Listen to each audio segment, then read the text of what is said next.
नमस्कार मित्रांनो, Shri Swami Samarth dairy form मध्ये सर्व शेतकऱ्यांचं स्वागत आहे. आता माझ्या पाठीमागे बघू शकता तुम्ही, आपण हे कडवं लावलेलं आहे. तर या कडवावरती आणि इकडे या साईडला दिसते ती मका आणि हत्ती घास लावलेला आहे. तर ह्या दोन्हीवरती आपण खोडकिडा प्लस टॉनिक जे काय तर त्याची फवारणी घेणार आहे.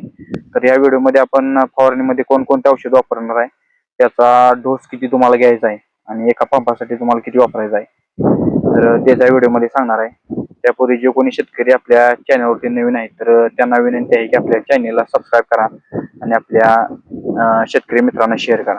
तर सध्या आपल्या घरी 7 ते 8 गाय आहेत, तर त्यासाठी जे नियोजन केलं आहे.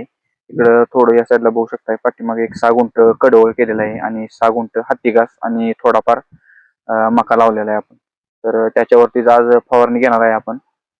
तर खोडकिडी आणि टॉनिकचं औषध हे तुम्हाला कधी मारायचं आहे, तर ज्यावेळेस तुम्ही कडवं लावशील आणि त्यावेळेस आपल्या पाठीमाग बघू शकताय तुम्ही 7 ते 8 दिवसात एवढी याची उंची होते, बघू शकता मित्रांनो. तर ह्या उंचीलाच तुम्हाला हे औषध मारायचं आहे. त्यासोबत तुम्हाला टॉनिक सुद्धा मारायचं आहे. तर खोडकिडी बद्दल सांगायचं झालं तरी पानं बघू शकता तुम्ही कशी झाले, अशा प्रकारची पानं होतात आणि एकदम काळे काळे बारीक बारीक किडे असतात. हे बघू शकता तुम्ही पानं कशी झाली, अशी ओळखायची याला खोडकिडी लागलेली आहे. तर एवढ्या वरती असताना आता जर तुम्ही फवारणी घेतली तर हे कव्हर होऊन जाते मित्रांनो. आता ही फवारणी घेत असताना मित्रांनो, टॉनिक मध्ये महाजन कंपनी स्मार्ट म्हणून NPK 24-24-0, आता 1 kg हा पुडा आहे मित्रांनो. आता 20 पंपासाठी एवढे ह्या पुड्यामध्ये 20 पंप होत आहेत मित्रांनो. तर त्यानंतर हे दुसरं टॉनिक तुम्ही बघू शकता, निर्मल कंपनीचं बायो फोर्स प्लस नावाचं औषध आहे. तर याच्यामध्ये तुमचे 10 पंप होत आहेत. तर ही पंपाला तुम्हाला 10 पंप होत आहेत. त्या हिशोबाने तुम्हाला जेवढं पंपाचं औषध करायचं आहे तेवढं औषध.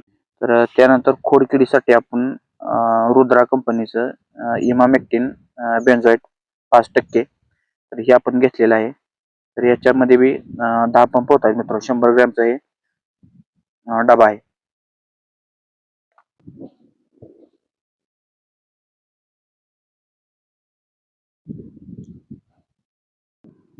तर असे प्रोडक्ट आहेत मित्रांनो. लाईक करा आणि आपल्या चॅनलला सबस्क्राईब करा आणि आपल्या गरजू शेतकरी आहेत तर त्यांच्यापर्यंत हा व्हिडिओ नक्की पाठवा. तर भेटू दुसऱ्या व्हिडिओमध्ये. आणि ज्या शेतकऱ्यांना कोणत्या गोष्टी जर माहिती हवी असेल, डेअरी संबंधित असेल किंवा औषध फवारणी संबंधित असेल, तर त्यांनी कमेंट करायचे आहे, त्याच्यावरती आपण व्हिडिओ नक्की बनवू. धन्यवाद.